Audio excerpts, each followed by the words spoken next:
Good morning, good evening, everyone. My bad. Uh, it's a cozy day in Bombay. It's raining last 2 3 days, so it feels like a morning. But good evening, and thank you all for taking the time out to be here today. I'm Karan Mulchandani, and I'm the founder of Enlightened Sapiens. And as you all know, we've been holding these sessions every weekend on various topics from art and gardening, meditation, fitness, hiking, and anything that helps you discover your passion. And that's sort of what we're about, right? Is we want to help you discover your passion, and we hold these sessions for free. And the reason why we hold these sessions for free is because we believe that knowledge should have no barrier. We want to help you find the things that make you happy and want you to further these things. Hence, we've been holding these sessions with experts, and now you'll know why we're here. We're here to learn something new, learn something interesting, or learn something that you're passionate about, which is the essence of Enlightened Sapiens. We are a community that encourages you to grow and learn with the things that you love so that when you're ready, you can give back with this knowledge, making it easier for someone else to do the same. And today we have Anil Shah, who is here with us today and who wishes to give back with his knowledge on time management. So a little bit about Anil. Anil is a professional speaker, life coach, and an entrepreneur.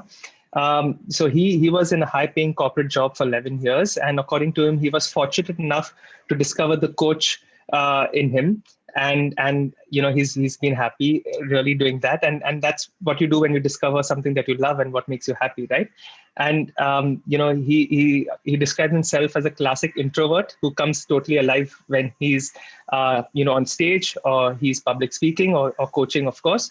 So he has, when he's not working, he has many hobbies like reading, cooking, practicing, and teaching yoga. And for someone who has so many interests, hobbies, and work, he needs to manage his time, and that's what he's going to help us do today. He's going to help us manage our time a little better. And when we started our session today, less than a minute or 2 minutes ago, the first thing I told all of you all, which I tell everyone in each of my sessions, is thank you all for taking the time to be here today. Because I understand that time is valuable. For you all to spend 1 hour, we make sure that it's crisp, it's right, and you have enough knowledge in this 1 hour, right? So you'll have made the time today. So we're going to help you manage your time better. And with all the things that we want to achieve, there's so many things we want to do, and if you're not able to manage our time, we can't achieve anything, right? So we're going to learn how to understand our daily activities, manage our time. So I'm not going to take much of your time, and I'm going to hand it over to Anil. So all our sessions are interactive, you guys know. So if you have questions, use the chat box, use the raise hand button. It's interactive. So over to you, Anil.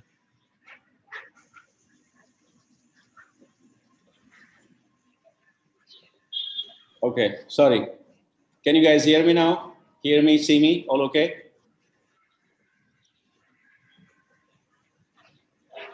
Okay, sounds good.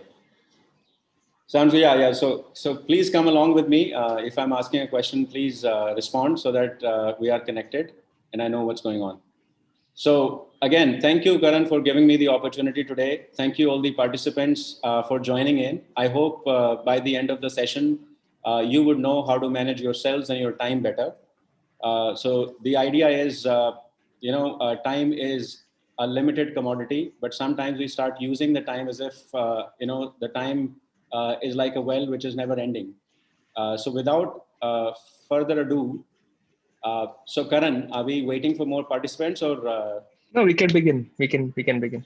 Okay, so if you have a count, how many of us are there? We are about 150 right now on Zoom.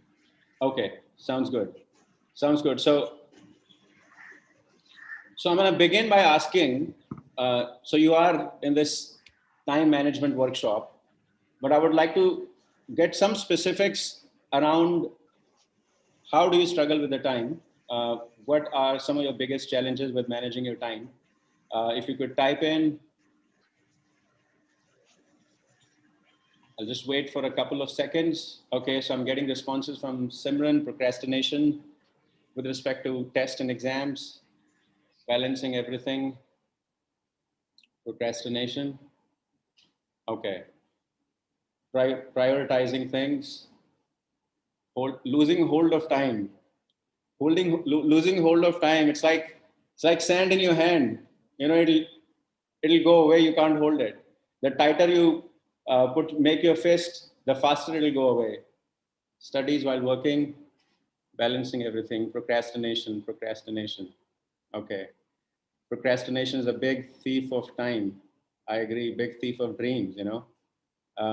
Like I said, uh, all the disasters foundation is supposed to be procrastination. Low productivity, efficiency, effectiveness, not able to complete task on time. Okay, have to do so much in very less time. Somebody says time flies. Uh, yeah, work-life balancing. Work intensive, no time to think. I think somebody said thought to think about other things, wanting to do perfectly, managing profession and family, friends. Okay, well, thank you for your responses. I think we've got a lot of them. Appreciate the participation. So again, my name is Anil Sharma, and by the way of this time together, about 45 minutes to an hour, I would like to at least be able to add some value to your life and give you something genuinely practical and applicable that you can apply in your lives and at least make some solid, tangible changes in your life as far as managing your time is concerned. So I'm gonna share something with you. Give me 1 second.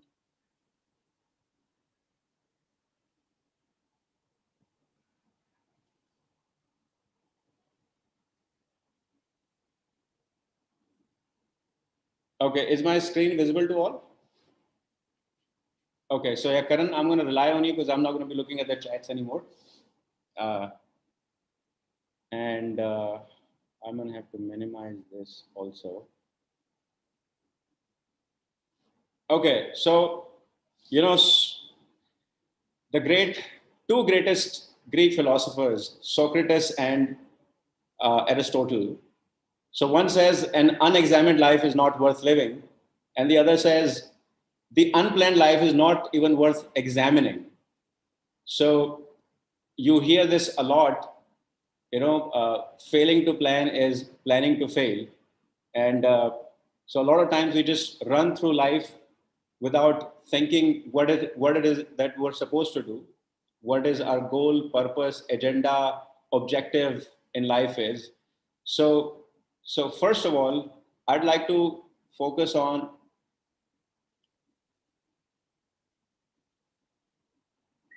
So to begin with, I'd like to focus on in what ways do we waste time? What are some of the killers of productivity and time in today's modern scenario? So I also am reminded by a famous quote by Seneca. So Seneca was a Roman philosopher in about 35, 49 AD. And, he said that when it comes to personal possessions, when it comes to things of possession, we are so miser about it. We're so stingy about it. We're so careful about it. But when it comes to squandering time, we are so wasteful. So basically, time is much more valuable than your personal possessions. But that is what we are so wasteful about, and we squander it around as if there is limitless, unbound supply of time that's never going to end. So moving along, top three killers of productivity in an official scenario or in a professional scenario are: first is excessive emails. Sometimes we have uh, this sort of uh, thing where we want to clear our emails. We want to keep a zero inbox. We want to respond to an email as soon as as soon as we get it, or as soon as we have a notification, we have to get to the email, check what it is, where it is from. Due to which, it ends up taking a lot of our time. As per a survey, almost half of the productive time at the office is spent just checking the email, replying to the email, investigating the email, telling people why am I getting so many emails. The second is meetings. In the office, we attend a lot of meetings. We send out a lot of meeting invites. As per a survey conducted in the US by Nielsen, almost 91% of the participants in those meetings are either daydreaming, 93% don't want to attend those meetings. Half of them are asking, why am I getting so many meeting invites? So these meetings are largely unproductive, but we still spend a lot of time in these meetings to the extent that almost $37 billion in the salary cost just in the US alone is spent for wasteful meetings. Third is the work interruptions. So there are a lot of people, if they don't want to work, they would not let the others work. And sometimes those people are us as well. If we're not willing to work today, we would just go around, stand by somebody else and engage them in a conversation and waste their time. See, uh, every time we're engaged in a conversation, there's this thing called attention residue. So if we are engaged in a conversation with somebody, it takes a lot of time for our brain to switch from that conversation or the thing that we were busy with to switch back to our own work that we were doing before. So it's not just that conversation or that interruption is wasteful. Going back to and switching back to the work that you were doing before that, that also takes a lot of your time. Now, moving along, there's another thing where we do not know how to say no. Sometimes we get a phone call from a friend. We don't want to take that phone call. We want to exit that phone call, but we don't know how to exit that phone call. Sometimes we get work from our colleagues, our bosses, or our friends, family members. We are not able to say no. My recommendation here is, when it comes to deciding whether or not to say yes or a no to something, you just ask yourself a question. If you're really truly passionate about it and you really truly feel that you're supposed to do it or you do have the need to do it, if you get the answer as a hell yes, then you should go ahead and do it. Otherwise, it should be a clear no. Now, another one that I have struggled with in the past, and I have seen a lot of my corporate colleagues struggling with, is having or not having the technical and functional skills to do a job, not having clarity about what you're supposed to do. For instance, you're given a task. Are you guys able to see me, hear me all right so far? Just Yes, respond. we Respond. can. Right now, we can see your desktop very cluttered. Okay. Yeah. Cool. So a lot of times what happens in an office scenario is we are given a task by a boss or somebody higher up. Let's say if I struggle with Excel, for instance, or I struggle with PowerPoint, we do not reach out to people who can help us make that presentation or who can help us make that Excel analysis or whatnot, be it a MIS department or somebody who's better with it. Sometimes we are the victim of our own reputation or our own image, or we are too proud to approach somebody wondering or thinking or feeling embarrassed about the fact that what would they think. Now what happens because of this is we don't know how to do the job. We don't have the clarity about what is expected of us. We are not approaching people who can help us. So what's happening is the deadline is not going to go away. As they say, when the pigeon faces the cat, he just shuts his eyes, assuming that the cat is going to go away. So the cat is not going to go away. Similarly, the deadline or the timeline is not going to go away. So the day arrives, we've not finished the task, or we've not done a great job with it, and then we have to hear from our bosses or colleagues or whoever it is that we're supposed to present that task. The next one is feeling overwhelmed. This is a story of a lot of people. This has been a story for myself.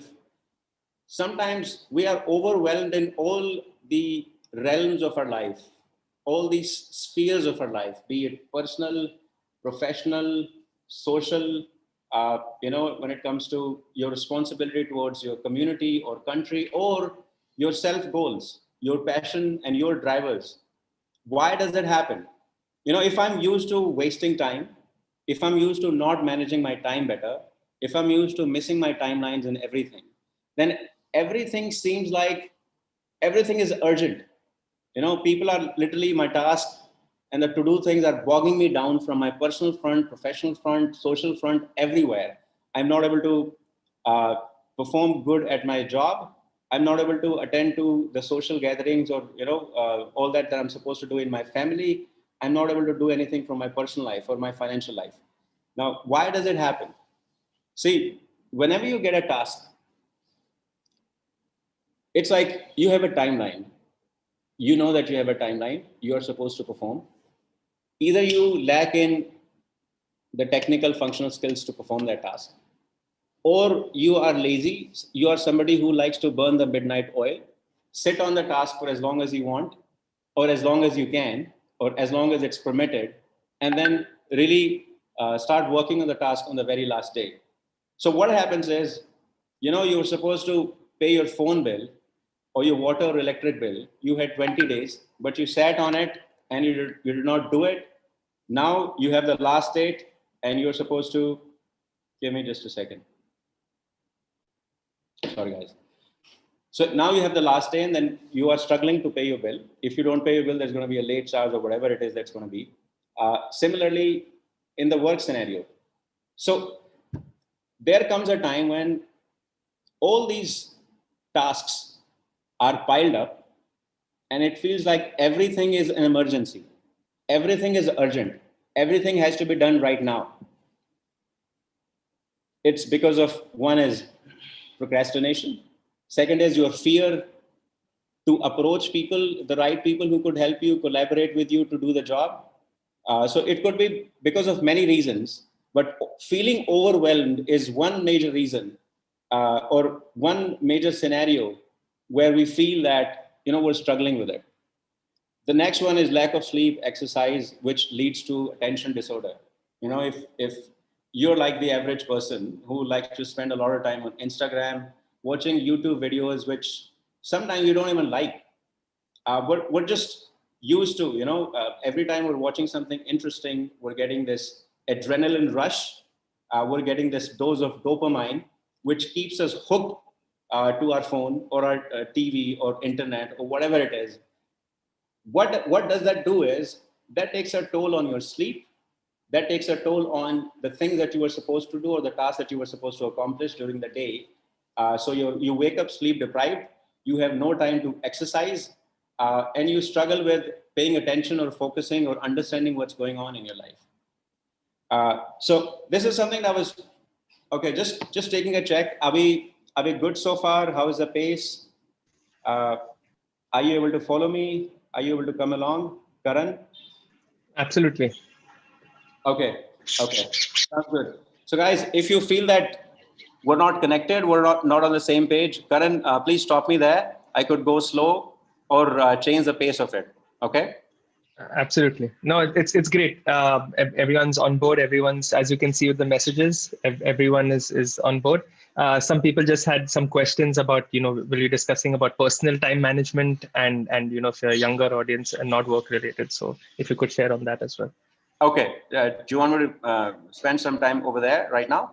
No, anytime. I told them that it will be covered during the session. So okay, sounds good. So I'm going to rely on you, Karan, completely because I'm not looking at the chat box. Okay. Sounds good. Okay, so moving along, guys. We've got 194 participants. I hope you're able to hear me, see me well. We are currently discussing all the reasons why we end up killing our productivity and we end up wasting time. Okay, so the next point that I mentioned in that is attention residue. So this is a phenomena which is greatly discussed in a very seminal work of somebody called Dr. Cal Newport. So he is a professor at an Ivy League university in the US. So he wrote this book a few years ago, and it was an instant hit. It so resonated with people who were struggling with managing their professional and personal time. So I'd recommend to pick up this copy. It'll be worth your time. So one of the scenarios or one of the terms which he coined was attention residue.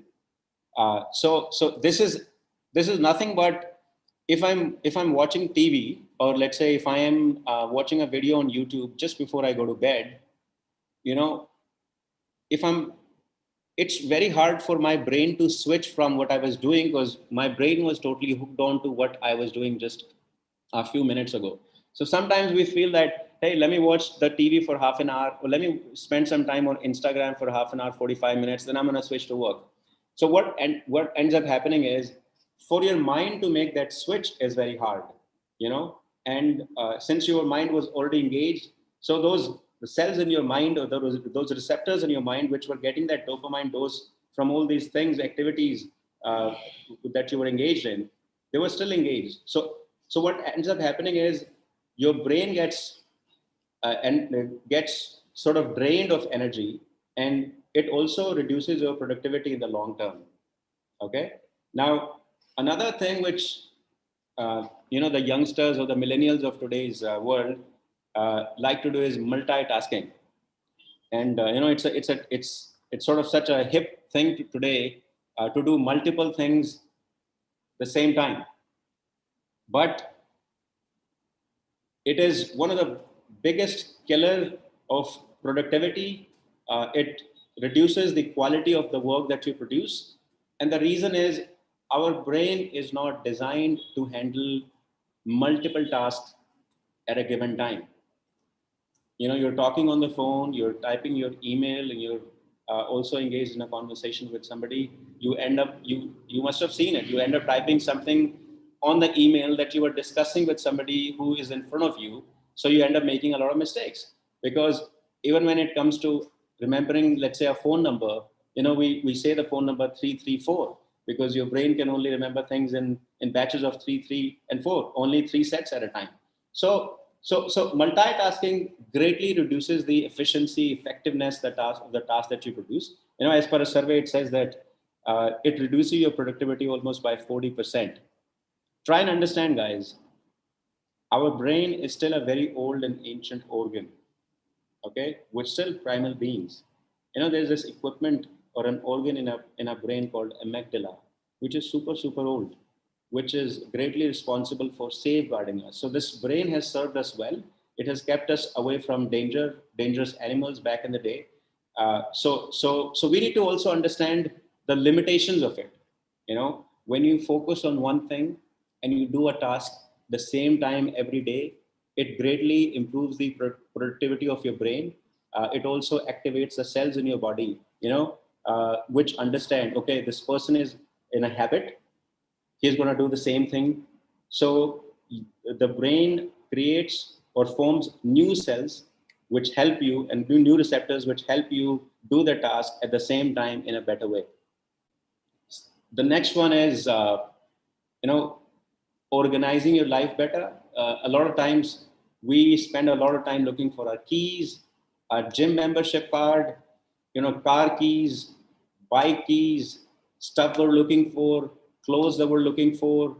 So there was a survey conducted by some organization where they'd mentioned, in about 10 years time, we spent almost half a year just looking for stuff that we've lost. So these are very small things, but we do not realize how much time we end up spending just looking for stuff that we've lost. So here I'm really at the end of reasons for losing productivity, or not being able to manage our time better. Before I move to the next segment, is there anyone who wants to discuss any other reasons for lack of productivity, or killers of productivity, or time wasting things?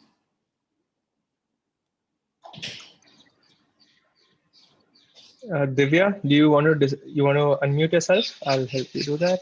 Yeah. Go ahead, Divya. You can ask a question. Thank you so much, Karan, for organizing this, and thank you so much, Anil sir, for providing your valuable insight. Welcome, Divya. I think I'm going to ask you a regular query that any student is going to ask you. Uh-huh. So, when we talk about writing our tests, when we talk about writing our exams, we get a stipulated, say, 3 hours or 2 hours to write or attempt so and so marks. Say for 100 marks, you're going to get 3 hours, standard, like how we have our board exams. So when we get those 3 hours, a lot of time I've seen it happen personally also, like with respect to my friends and with respect to myself also. We've tried meditation, we've tried, like planning everything. We are going to be talking about these facets, these aspects only. Mhm. But somehow, we start off with the introduction, and by the time we reach conclusion, we allot 20 minutes. But hota hai ki it just flies off and it becomes 35 minutes, 40 minutes. So then we have to compromise on the other areas, the other questions where we want to attempt. So can you please provide some tips or some insight as to how to tackle this, because it happens almost every time. So we start off with all Got our energy packed up that yeah, we can handle this, but by the time you look at the clock, it's like अरे यार आधा से ज़्यादा time उड़ भी गया. No, I get it. I get it, and I relate with it so much because I have studied in a pattern for universities where you'll get like 5 20 marks questions. Okay, these are big questions, and you have to just fill up seats as many as you can. And in that flow, you end up spending too much time on one question, and the next thing you know, you have still more than half the paper left, and you've lost most of your time. So the thing is, very quickly, the way I'd like to deal with it is attempting the exam or the paper in a better way. So first of all, things that you know best, things where you will waste the least amount of time, attempting those questions first. Second is knowing how the exam, the pattern of the exam is going to be. What kind of questions are there? How the question paper is going to be, designed. Once you already know the question paper, so we prepare a lot for what questions are going to be there, but we do not take into account so much what the pattern of the exam is going to be. So if you already know the pattern of the exam, then you already before taking the exam study in the same pattern, attempt like you have a pseudo exam or a dry run of the exam. You know how the pattern is going to be, so you attempt it beforehand 5 6 7 8 10 times, whatever it is amount of time you want to spend on it before you go for the actual exam. So that's a very specific question, and I'm going to take more questions later on. Karan, Absolutely. Yes, yes. Just to add to your point, Anil, it absolutely, Divya, what Anil said is absolutely true. You need to know the pattern. What used to help me during my exams was a couple things, Divya, is that when I got the question paper, right, I used to read. I mean, I'm sure many people still do this. I'm not given exams for a long time, but I used to read all the questions. Okay, so I used to go through the questions quickly from the whole question paper, and like Anil said, know what you know. But for me, most importantly, I wanted to know what I didn't know, so that I can ruminate over that subconsciously. Right. So basically, the ones that I know, I can always quickly write because you know the answers. But the ones you don't know, you can sort of judge subconsciously. At least that's how I used to do it. You have to find your flow. But going through the questions, knowing what you know, and giving more time to the things you don't know, you can allocate more accordingly. Right. So that's how you can sort of space it out, knowing that okay, this I might take more time because I don't know the answer to, so I might have to attempt that differently or attempt the ones I know better and write those better. So you have to tackle each exam differently based on your objectives, but more marks is always better, right? That's what we go for. Yeah, and to summarize again, first know the pattern of the exam first hand, and try to attempt the pattern of the exam before you take the actual exam. Do a lot of dry runs. Second again is attempt the questions that you know fully well, and also once you practice के मुझे इतने question के लिए I'm only gonna spend that much time. Once you've practice this, you become used to this also. So you do not lose time in the flow. That's what ends up happening. Sometimes we feel that the more sheets we fill, the more marks we're gonna get. So avoid doing that. So that's a long Absolutely.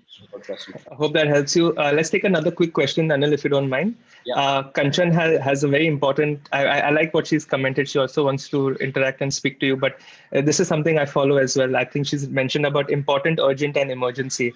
I'm sure you're aware of that. So Kanchan, would you like to ask Anil a question quickly? You can unmute yourself. As of now, I do not have any specific question in my mind, sir. Okay, that's fine. However, whatever came to my mind about prioritizing, that's what I feel personally, and that's what I shared with you. However, if any question pops up, then I'll definitely share those with you. Sure, sure. All right. Super, super. Thanks, Kanchan.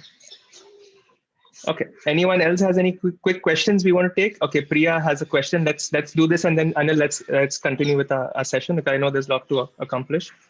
Go ahead, Priya. Hi sir, this is Yeah. Priya and I'm studying 12th. I'm having my classes from morning 7 to 10, 11 and evening 4 to 7. In between, I can't allot my time to study well and I'm having my exams regularly and I could not manage my time and I'm having struggle in it. Can you please give some suggestions?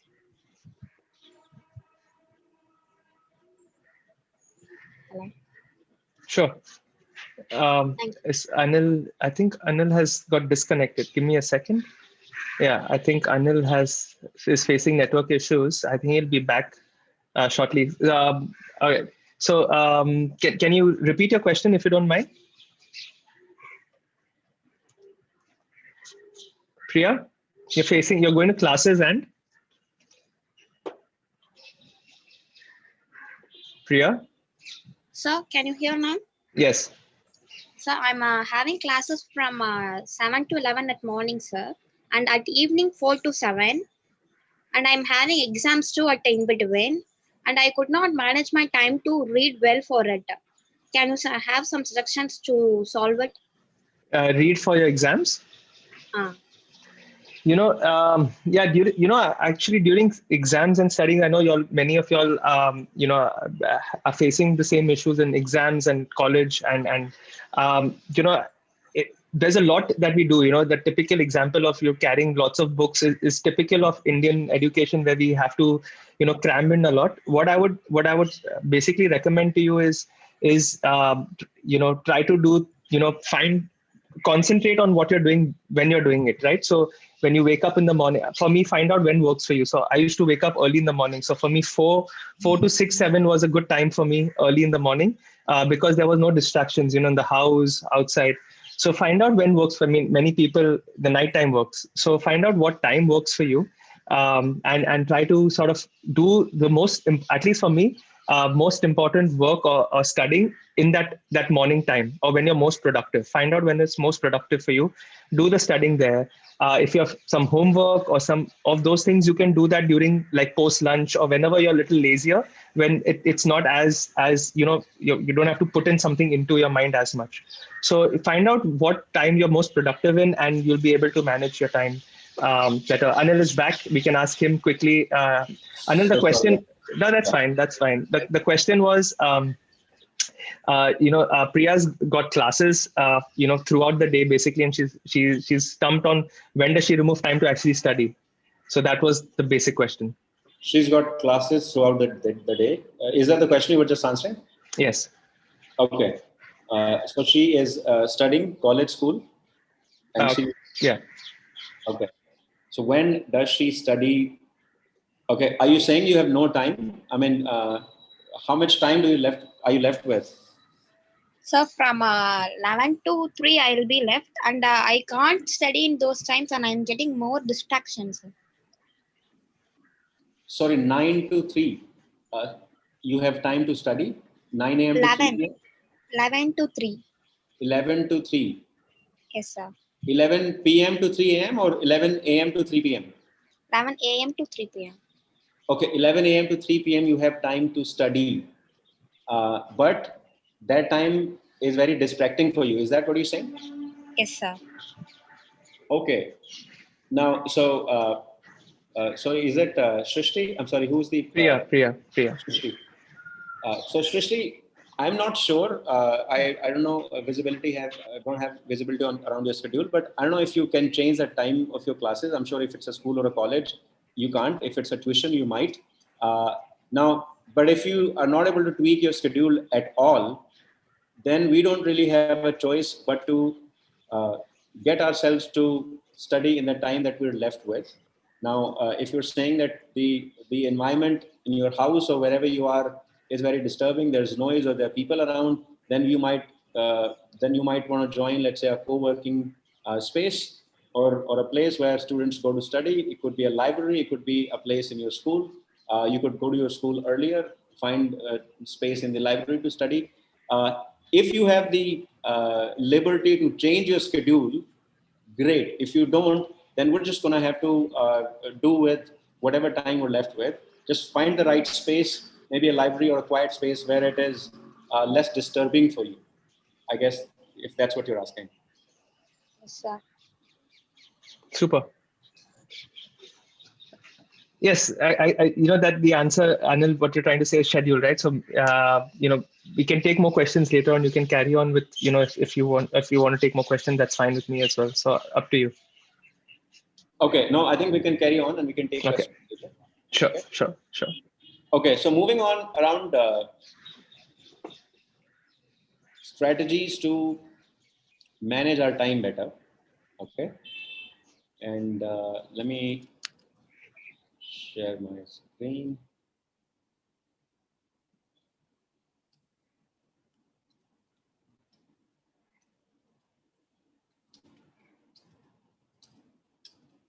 Okay, are you guys able to see my screen? Okay, great. Great. So the first and the most important is the morning ritual. It is the start of the day. Sometimes we wake up and the first thing we want to look for is our phone, and if you don't find it, we just go crazy, and then we have to look for notification on Insta, Facebook, and a bunch of other things that we are addicted to. That's a lifestyle we've adopted to, or we start living. So this is this strategy that I found in a book, which is SAVERS. It's an acronym which stands for S stands for silence. Silence means meditation. So when you do meditation, you also go through. Basically you silent your thoughts, and in the morning time, the alpha and the theta rays in your brain are active. That's a state where you're neither fully awake nor fully sleeping. So that is also a time when you can calm your thoughts and also basically prepare yourself to take up the challenges of what's coming along. Second is affirmations. So affirmations are the positive things that you tell yourself. Normally, we tend to think of the worst that could happen in our life, but one of the affirmation is, I can, I am, I do, I will. I can do anything that comes in front of me today. I am capacitated, I am capable, I am worthy, I am deserving to get the best in my life. I will face any challenge upfront. I will not be scared or fearful of anything that comes my way. So like the great Muhammad Ali used to say, I'm the fastest, I'm the greatest, I'm the fastest, I'm the greatest, I'm the fastest, I'm the greatest. So these affirmations may sound cheesy to some, but what happens is while you're saying these affirmations, you're not just saying them, you're also seeing yourself doing that. If you are a student, you want to see yourself study hard, picture yourself getting up on time and studying, being at school and answering questions and engaging and interacting with question answers, or doing a great job, or teachers applauding you, your classmates applauding you. Similarly, if you are somebody who's working professionally, presenting to your colleagues, pitching an idea to your clients, or interacting with your colleagues and doing a great job at work. So see yourself doing a great job while you're saying these affirmations every day, because our subconscious mind works on the visuals. So if we show great visuals and imagery to our subconscious mind goes out and creates those ideas, those resources, those situations, circumstances, and it makes it happen. Conscious mind is or conscious brain is where you do things consciously, like brushing our teeth and things like that. But subconscious mind is a powerful mind. Some people also say it's really the 90% of the total brain power is subconscious mind. So having the right imagery and having the right visuals really at the start of the day also sets up your subconscious mind to make great things happen for you. The next one is something that I've already discussed is visualization. So visualization, I'm sure you've heard the power of some subconscious mind, visualizing the best version of yourself.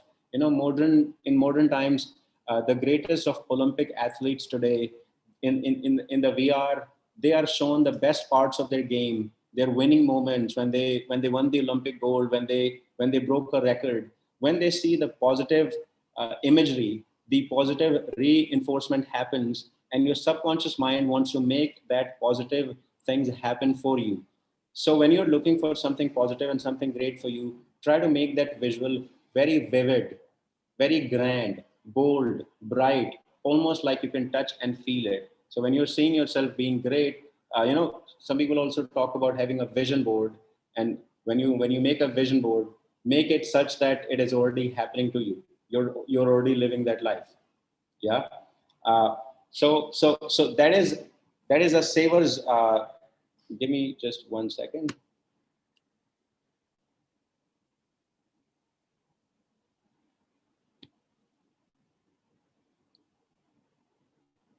Okay, so the next is the exercise, which is really, really important. You know, when we do any amount of exercise, even if you're doing like 5 times a day or 4 times a day, 30 minutes, just a normal walk or some stretching exercises or yoga, what it really does is, first of all, it sends more oxygen to your brain. Your brain gets more oxygen. It thinks clearly. It thinks better. You are able to sleep better. It changes your metabolism. Your metabolism improves. So you digest your food better. You are more active. You don't have any attention disorder. You're able to focus on things better. So all these things are like, you know, if you do one thing great, the other things also happens automatically. Okay.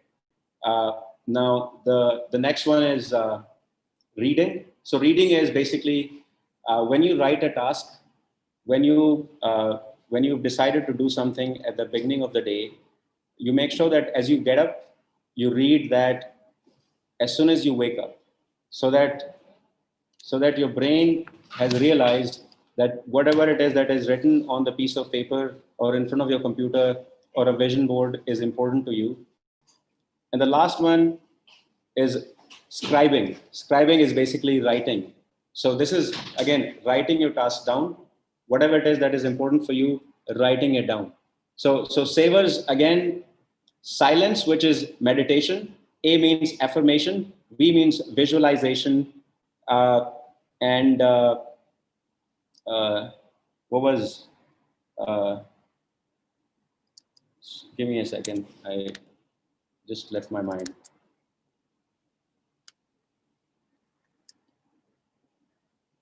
Give me a second, man. Yeah, so E was for exercise, R is for reading, and S is for scribing. So yeah, so you could follow this technique and love to hear how it really helps you. The second one is night ritual. So like you have a morning ritual, you should also have a night ritual. Night ritual is nothing but, you know, I'm sure you must have heard, you sleep on a problem and you wake up with a solution. So when you have your goals defined, when you have a goal list or a task list with a specific timeline, if you look at it before you go to bed, so the two things are, you look at your task list as you wake up, and then you look at your task list before you go to bed. So when you're going to bed, looking at these tasks, all the questions which are unanswered, all the confusions that you need clarity on, all the problems that you need solutions for, while you are sleeping actively or consciously, your subconscious mind is still at the back of the mind, like Karan was mentioning. Your subconscious mind is still creating solutions for those problems while you are sleeping. So subconscious mind is like working on your orders or working on your command. You looked at all the tasks, and in the back end, it will create situations and circumstances and bring you the ideas. If you want to write a speech, and you look at, okay, I have to write a speech, and this is the title of the speech. lo and behold, while you're sleeping, it'll bring those ideas to you while you're sleeping to make that happen for you as you wake up.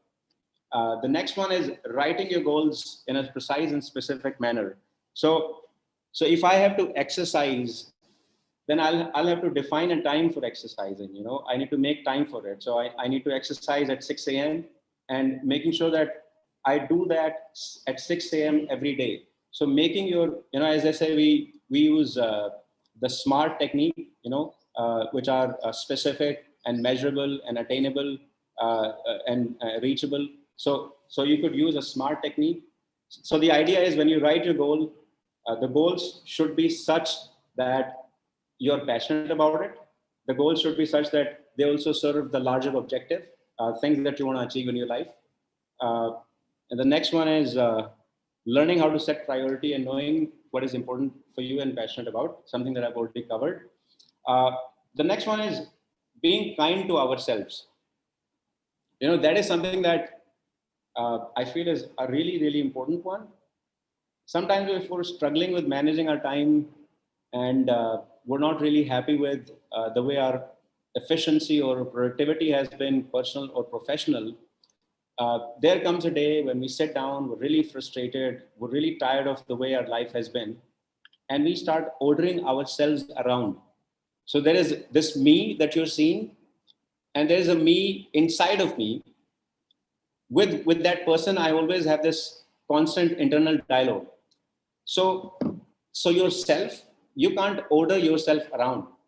You have to sit yourself down on a table which is equal to you, and you have to be reasonable.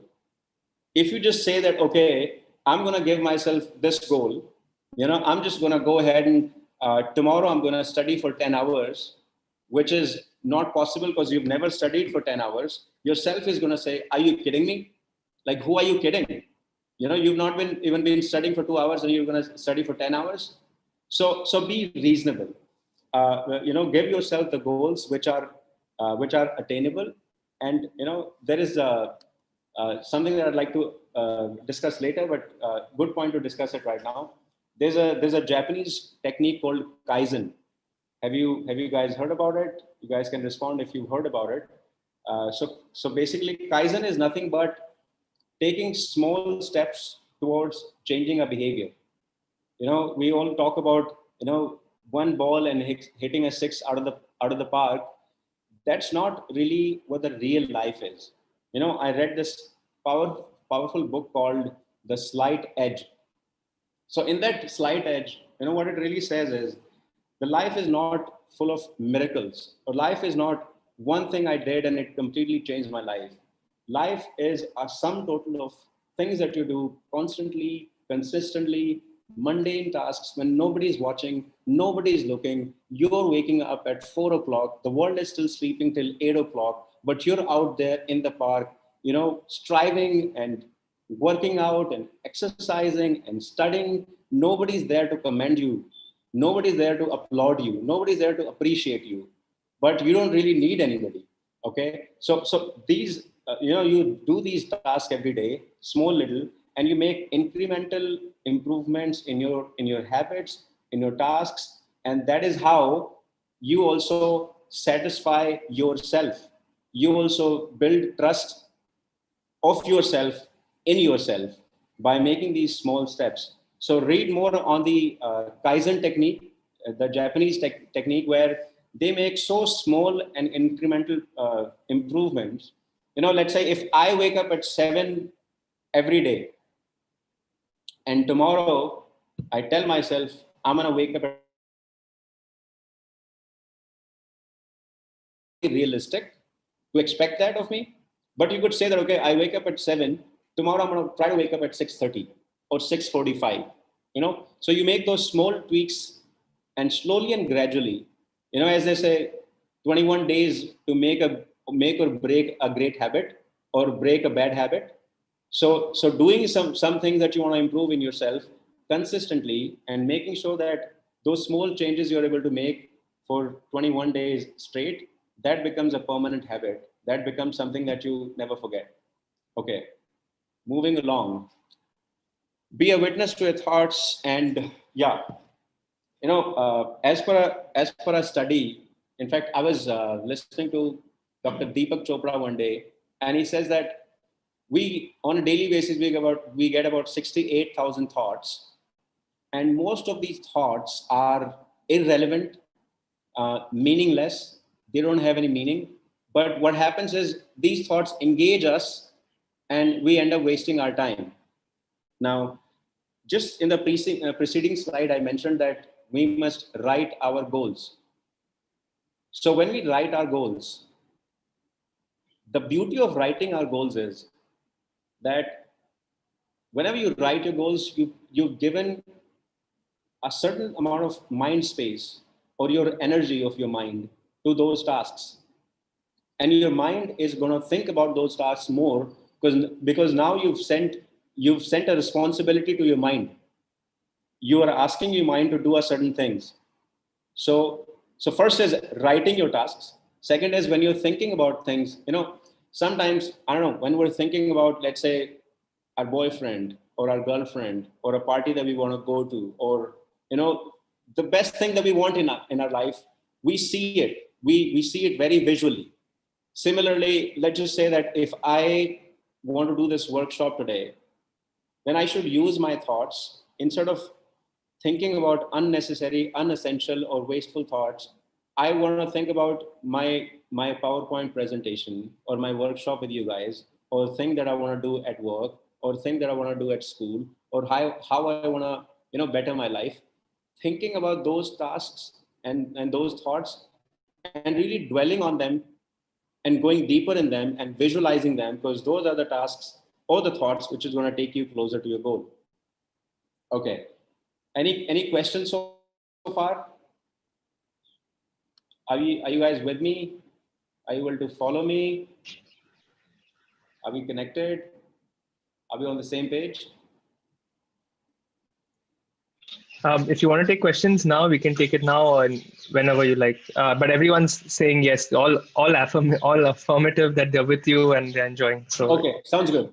Now I'm gonna quickly share a couple of strategies. I think I just went into my rambling a little bit, so I might have lost a couple of you. So forgive me for that. I'm gonna share some quick techniques really quickly, and the next one that I'm discussing is really interesting. How many of you have heard of Jerry Seinfeld? Okay, so you must have read the responses of participants. Most of you, there was a very famous Seinfeld show, which was written or co-authored by Jerry Seinfeld himself, who was the main character in the show, and Larry David, who is currently stars in, okay, I'm sorry, I forgot. So the point that I'm trying to make here is Jerry Seinfeld is the highest paid stand-up comic ever. His income net worth today is about $1 billion. And he's very shy, and he's also very introverted. And he was asked, what is the secret sauce of your success? So a struggling amateur rookie comedian asked him that. So he said that I write a joke every day. My job is to write a joke every day. And what I do is I have taken this big calendar, which has like 365 days of the year on that calendar. Okay. Every time I write a joke, I just tick it. I check it. Okay, I've written a joke. Now I go ahead and do it for 3 days and 4 days and 5 days and 10 days and 12 days. What happens is as more time passes and I see that I have checked so many boxes, the amount of confidence that I get is amazing. The amount of high that I get at that time is amazing. And that's what keeps me going. So the only thing that you have to focus on is do not break the chain. Do not let the chain break. So that's something that I'd like to recommend to you guys, that, if there is something that you want to do, even if you're doing small steps, see, Seinfeld is only saying write one joke, and slowly and gradually, the amount of compounding he's going to achieve by doing it consistently. Today he's writing one joke, maybe a week or 10 days or a month or 6 months down the line, he might end up writing 5 jokes or 10 jokes or 12, 20 jokes in a day. And by the time this little habit would have become such a permanent in his mind that he could never revert from it or never go back to not doing it. So try it out. The Seinfeld strategy of putting your entire year's calendar in front of you, writing your tasks, breaking them down, and doing them every day, and making a check mark as soon as you've completed it, and making sure that you do not break the chain. Second is deep work strategy. So deep work strategy is basically nothing but keeping yourself away from these distractions. You know that Instagram has something that your brain enjoys. You know, you like looking at people being at great destinations, enjoying their time and life and all of that, and it hooks you up. So your brain becomes helpless in front of it. So the idea is to when you work in small chunks of time, whenever you realize those chunks of time are your productivity booster time zones, put the phone away, put the phone on a silent mode, and just do not look at it. So that's the deep work strategy. Getting away from all the distractions and possible things which could engage you and waste your time, staying away from it. And when you're focused on just working, even if you're working on your laptop, making sure that everything else is closed, everything else is crossed out. You're only looking at the screen that you're working on. So that's deep work for you. Next one is, like I mentioned, the slight edge, making small improvements. As they say, how do you eat an elephant? The way you eat an elephant is bite by bite by bite by bite. And taking these baby steps and making small improvements. Say, nothing happens overnight, so nothing changes overnight. If I become overweight today, if I become obese or fat today, that has not happened to me overnight. It has taken a lot of long-term ignorance. It has taken a lot of long-term ignoring or watching the calories that I'm taking. It has taken a long time of not caring about how I look. So do not expect that tomorrow, if you've joined the gym, overnight anything is going to happen. See, the truth of life is, whether it is wrong or it is good, nothing happens overnight. And it is also beautiful, because when you start taking baby steps towards in the direction of your goal, the amount of confidence that you get, like if you've done it today, tomorrow you're going to feel better. And if you can put yourself up to doing it for a couple of days in a row, then a week later, you're going to feel way more better. So try that. The next one is, my favorite one, the famous American humorist, Mark Twain. He said, if your job is to eat two frogs, if your job is to eat two frogs, eat the bigger one first. So the idea is, a lot of times we tend to avoid the tasks which are very difficult, which we don't enjoy, which we don't have complete clarity around, or we don't have the skills to do. Now, so we tend to put it off. We tend to ignore it. We tend to put it off to really the last day. Whereas what we should do is, the most difficult looking task, the task that you don't even sure how you're supposed to do, it's going to take longer for you to do. Okay. So you should get down to doing that task the first. And whatever resources you need, if you need to collaborate, ask people, get clarity on, you should do that first. Sometimes we just do things which don't even mean anything. I mean, replying to email and engaging with small stuff, just making us feel that we're busy, but we're not, we're busy accomplishing really nothing. So try this, Eat the Frog. There's also, I'd like to recommend a famous book by the same name, Eat That Frog. It's written by a famous self-help author called Brian Tracy. You could probably get a free audiobook of it on YouTube as well. So check that out, Eat That Frog. Okay, moving along. Are there any questions anyone has? I'd love to engage. Sure. There's a couple quick questions we can take. I know we are pressed on time, but let's take a couple questions and then we can interact as well. So the question from Pinky Mandal was how to manage daily regular work with a side hustle in which we are passionate about. Wow, that is so interesting. If you are passionate about something, is it Pinky? Yes. Okay. So Pinky, if you're passionate about something, let's assume that you work for 10 hours a day. Okay. 8 hours a day, 10 hours your commute and everything. And then you have to sleep and you have to eat, cook, whatever. Even if it takes 18 hours or 20 hours of your time, the 4 hours that you're left with, you would do that side hustle. I was recently asked a question. I am passionate about music, but while I'm working, I'm not able to take my classes. I'm not able to perform in restaurants and bars and clubs. So I want to quit my job. And my answer to that person was, if you are passionate about music, then you will not wait to leave your job. If you're passionate about something, then you will find time to do it. See, your job is currently paying you and feeding you and paying your bills and taking care of yourself and providing for you. It's your passion. So you don't have to leave your job for your passion. You continue making time, whatever little time you can make, and continue working on your side hustle. Bring your side hustle to a point where it can replace your salary, and then you quit your job. Then you don't have to worry about your day job.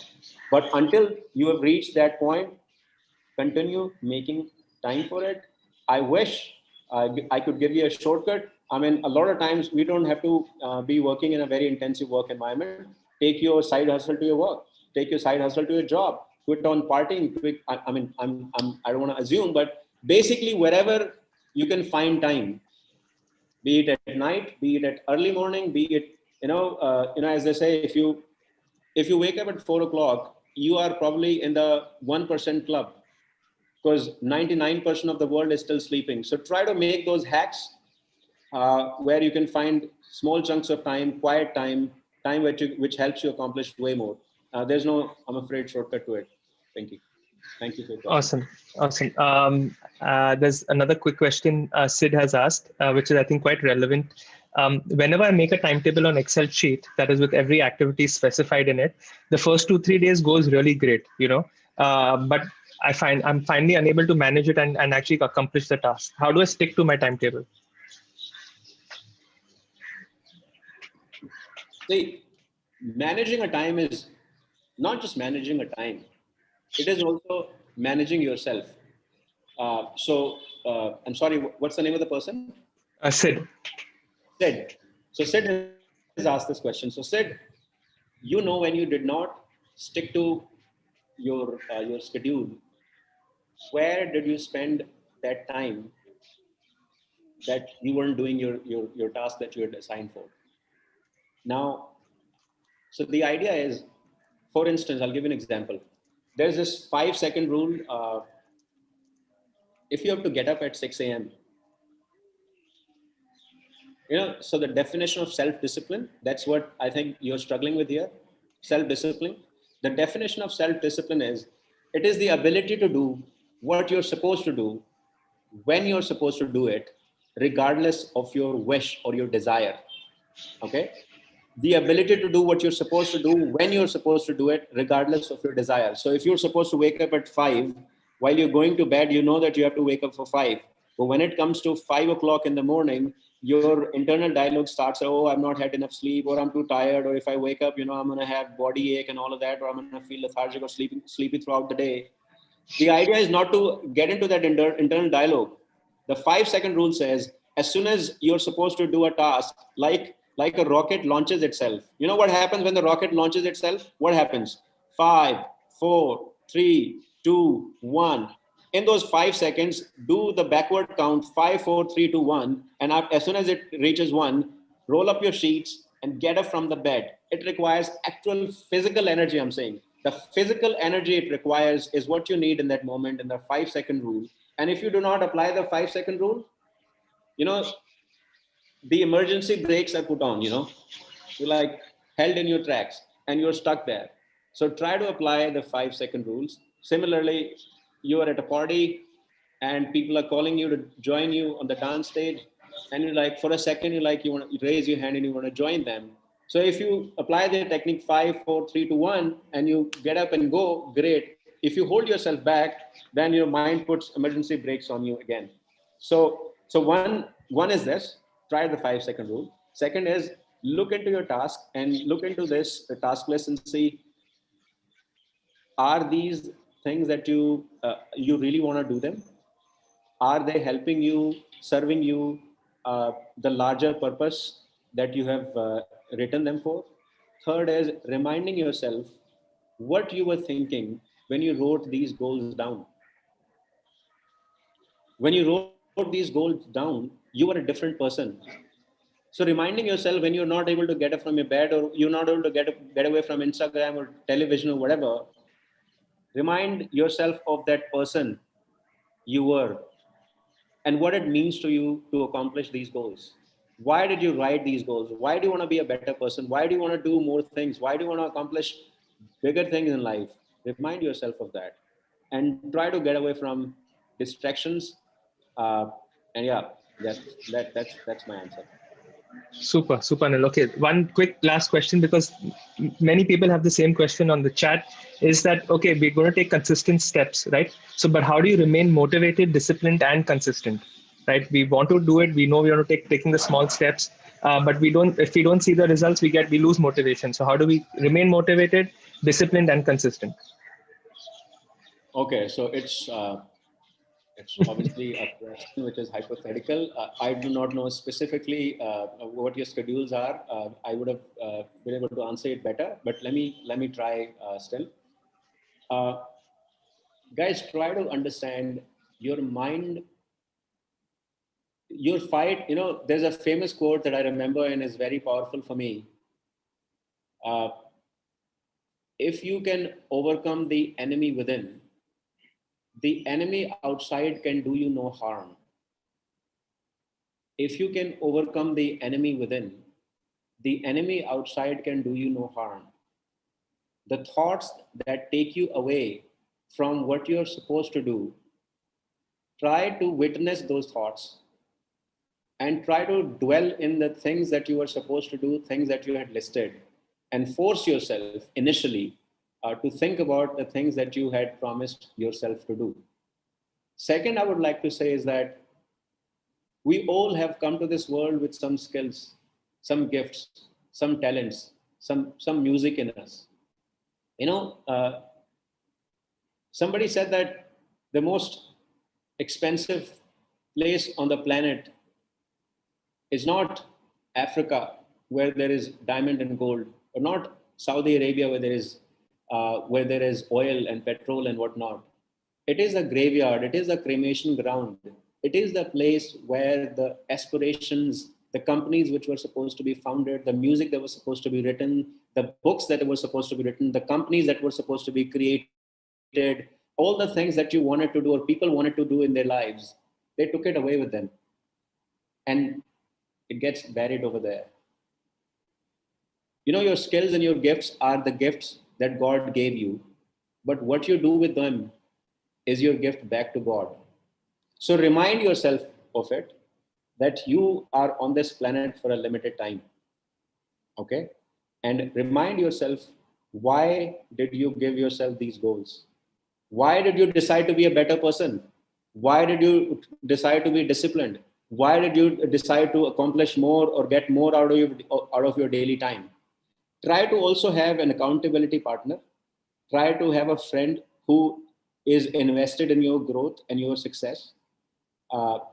Sometimes if you want to do, if you want to exercise, you have a friend, you know, you have half the energy and he has half the energy. When your energies get combined, then you become a whole, you become 100%. So that's another way. Second is, try and be reasonable with the expectations of yourself. Like I said, the bad habits which have come in your mind, uh, they'll take some time to go away. But at the same time, if you're consistent with baby steps, which are easy for you to take initially, it'll help you demolish that structure that has built up. But try to be reasonable with yourself. I hope that answers your question. That's beautifully said. Okay. Anil, I know we've got 10 minutes over past. There's a couple more questions. You would like to take those questions, or should I, ask them to, reach out to us post the session and give them a way where they can interact with us after the session? Yeah, Yeah, we could take more questions if people. Okay, let's take one quick question. Ankita, you can unmute yourself. I know you've been asking to. She wants to add a point here, so let's hear her out. Ankita, go ahead. Yeah. Hi, Anil. Actually, I don't have a question right now, but I want to add something here. Somebody asked you like how we need to be motivated every time. So, according to my point of view, if we try to change our working style, our working strategy in a like a period of time, I think it will keeps us motivated, right? Is that a point we can add it? We can. You want to elaborate on that? Like if Give us some somebody example. won't, Yeah. I think yeah, you if give. somebody wants to wake up at in the morning like at 6, so the person has to give something to himself or herself, like मुझे अगर 6 बजे उठना है, so I have to be really like a focused person.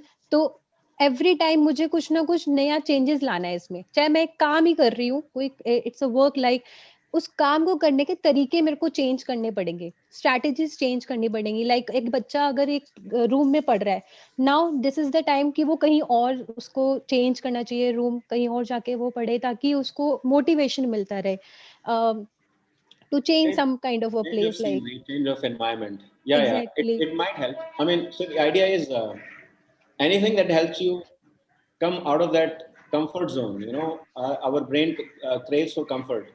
So, and या as I say, the success lies outside your comfort zone. The success is never in your comfort zone. But there is a reason your brain is keeping you in the comfort zone, because your brain wants to keep you safe. But the paradox is, you can be safe, but you can never be successful. You know, as they say, I am reminded of Mark Twain again. You know, he said that the poison that does not kill you, it only makes you stronger. And you know, if experience is the best teacher, but the fees is too high. But at the same time, if you constantly start facing your fears, the power of fear will become very small. So the idea is to take up the task which you've been avoiding and try and experiment. You know, if there's a difficult task or there's a hard task that you're trying to do for many days, the day you accomplish it or complete it or finish it, the amount of dopamine rush that you get in your body and the amount of happy hormone that you're filled with is really amazing, and that's what keeps you going. It's like a drug addict. You know, when you get a drug shot, you feel really high. Similarly, it's the same feeling when you accomplish a difficult looking task that you've been ignoring or not willing to do. The day you accomplish it, you feel really great. So the idea is to get into the habit of doing those tasks so that your brain keeps getting that reward and you get into the habit of doing these tasks. Absolutely. All right. So thanks, Anil. I know we've stayed a bit over time, but you've patiently answered everyone's questions, and I hope everyone's questions have got answered. And okay, there's one Tulsi. Okay, Tulsi, last question. I'll help you all reach out to us post the session. We have groups where we can ask our questions, but let's take one more last question. Tulsi, you can unmute yourself. I know you've been raising your hand for a while. Tulsi. Yes, sir. Yeah, go ahead. You can quickly ask a question. So my question is about then when we start our making our habits, then there are Mhm.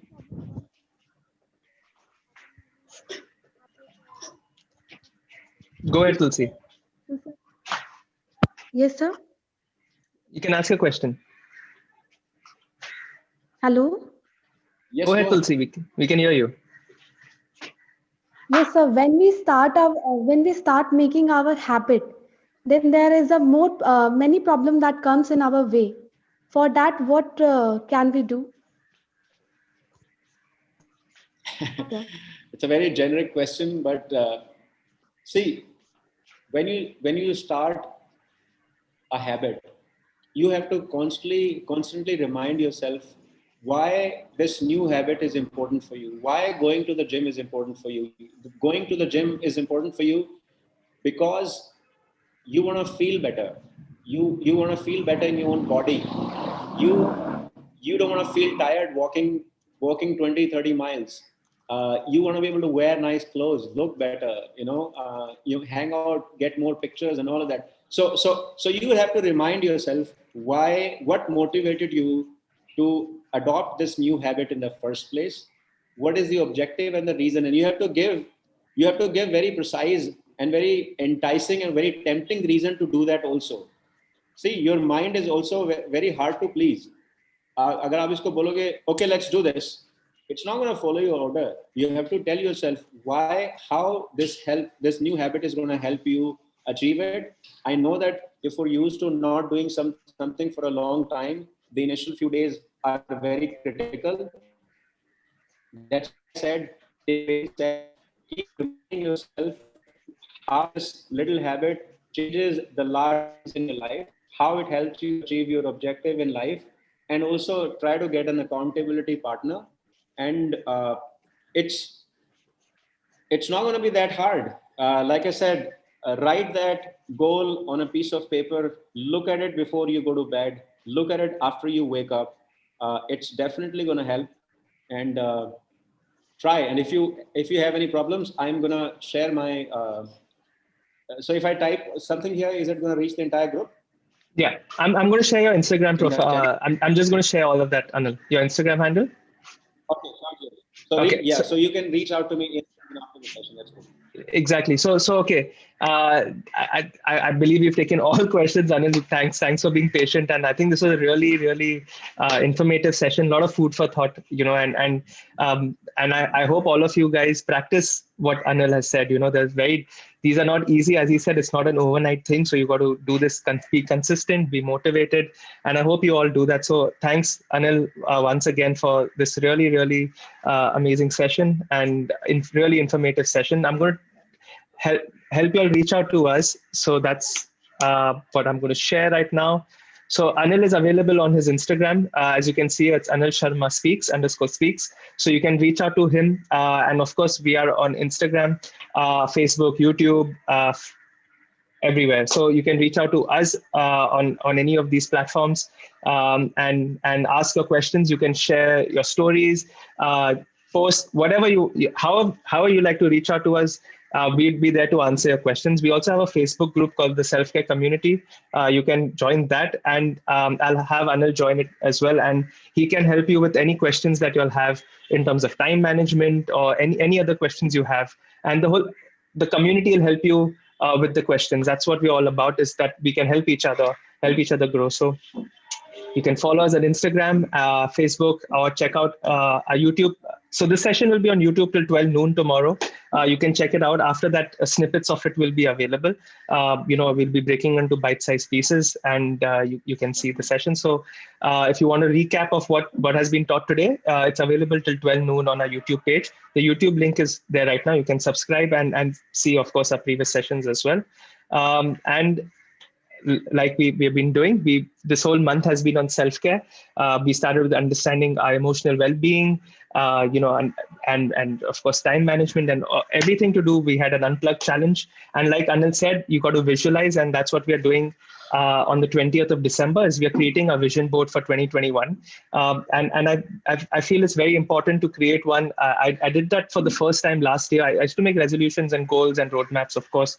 But I made a vision board for 2020, and I think it helped me achieve a lot of things.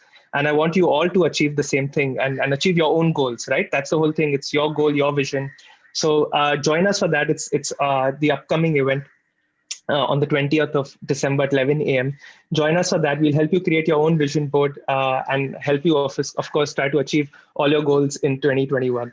So stay tuned for that. And as you guys know, all our sessions are free. If you'd like to help keep us going and help us reach more people, you can contribute any amount, and no amount is small or big. And if you'd like to contribute with your knowledge or your skill, reach out to us on our email or through any of the platforms, and we love to, of course, use your skill to spread knowledge to the community. So thanks once again. The links are on we'll be sharing the feedback email as well, so you can get all the links there. And Anil, I just wanted to thank you once again for a really informative, fun learning session. And I hope everyone is able to manage their time a bit better and achieve their goals and dreams. Yeah, Can I add something? Of course. Of course. Of course. I'm reminded of this very important quote by Steve Jobs. So he said that at his address, Stanford University's inaugural commencement address, he said that our time on this planet is limited. So stop wasting your time by living the life of somebody else. There is this passion, the desire, and the goal that you have inside of you. There's a reason, there's a calling, there's a driver that you were sent to this world for. So focus on that, because in everyone's life, there comes a time when we look back and look at things that we wanted to do and things that we've accomplished. And when we regret the life we've lived, as they say, when the time is gone, you can't turn the clock back. That is the beauty of time. So again, stop wasting time by living somebody else's life or the life of somebody else's thoughts. If you know that you're here for a reason, you have a skill, a gift, a talent, share it with the world. Do not withhold it. Do not take it back with you. That's all I wanted to say. Beautiful, Anil. Absolutely. So thanks again. And thank you again, all of you all, for taking the time out to be here. And I hope to see you all very, very soon. Okay. Thank you, Karan. Thank you, Nicole. Thanks, Anil. Thanks, Anil. See you guys. All right. Bye-bye.